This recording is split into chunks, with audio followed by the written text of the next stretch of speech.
We need to get something straight. Evolution by natural selection is a theory. So is climate change. But people keep saying that like it's a bad thing.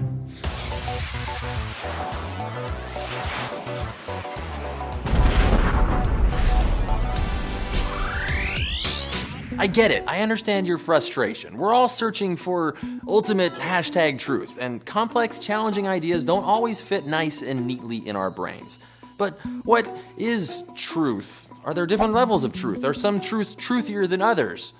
Well, I don't know, but I do know this. Science is the absolute best tool we have for understanding how the universe works, and theory is not a four-letter word. If we're gonna trust science together, the least we can do is speak the same language.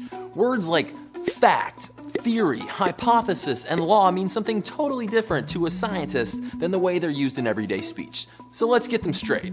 Facts are really just observations about the world around us, and we observe things every day, like that it's bright outside when I look out the window. And we often develop explanations for those observations, like, okay, the sun is probably up. Congrats, we just developed a hypothesis. But a hypothesis isn't something you prove, it's something you test. So, let's walk outside. It's bright, the sun is up, hypothesis confirmed. Way to go, we did a science. We often come up with multiple hypotheses to explain an observation. We just eliminate the ones that are wrong. What's left over is not a theory or a law or an ultimate truth. It's just a possible explanation for something, one that can lead us to new hypotheses which may agree or disagree with the original one. It's a never-ending story, only without the big fluffy dragons. That's so good.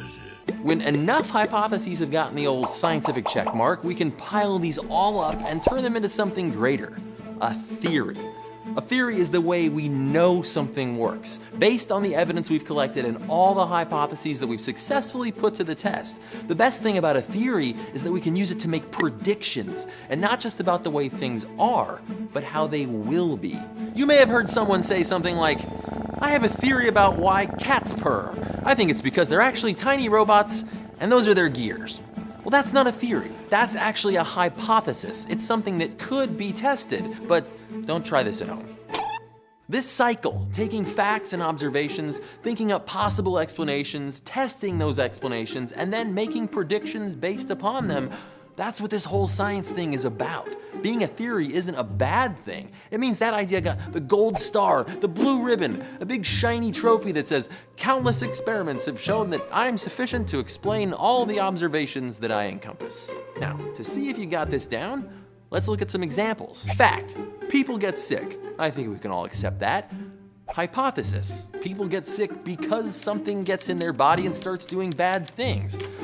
Test each hypothesis, throw out the bad ones, and we're left with a framework that lets us understand why we get sick and make predictions. The germ theory of disease. Okay, let's try another. Evolution is a fact. We know that it happens, no doubt. But how does it happen? Evolution by natural selection is a theory. We've come up with thousands and thousands of hypotheses about it, tested them, thrown out the bad ones, and we developed a pretty darn good framework for predicting how living things change over time. So yeah, it's a theory. Stop saying it like a bad thing.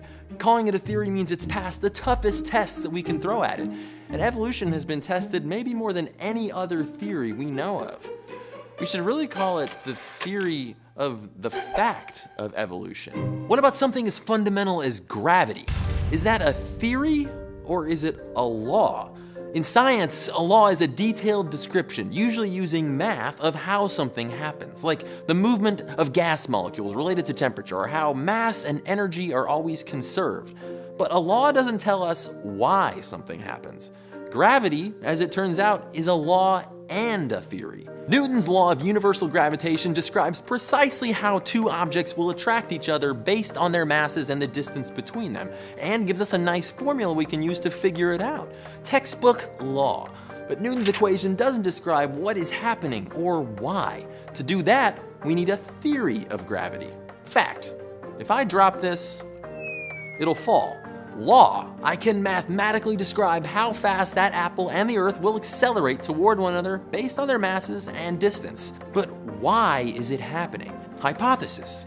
There's a force pulling on the apple, or maybe there's something about the universe and the way it's structured that makes massive things fall toward one another. Or maybe the apple is like magnetically attracted to Earth or something.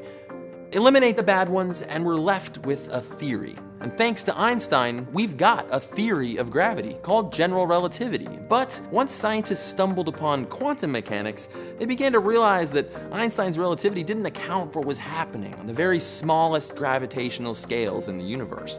General relativity is still great at describing the universe at the scale that we interact with it. But even the theory of gravity is incomplete. Does that mean we throw it out because it can't explain everything? No, I mean, if you get a flat tire on your car, do you get a new car? If you change the tire, is your car a different car all of a sudden? All of these fit together to make the scientific machine. We're constantly adding and taking away parts, but it keeps on running just fine. It just means we've got more work to do to make Einstein's theory even more right. Science is never done. It's always changing, and this bothers some people. How can we trust it? How can something be strong and robust if it could be different tomorrow? The goal of science is to devise frameworks that describe how things work, to truly understand why things are the way they are right now, so that we can know how things will be in the future. And if we can learn to trust science in all of its fuzziness and incompleteness, I predict that future is going to be very bright. I like that theory. Stay curious.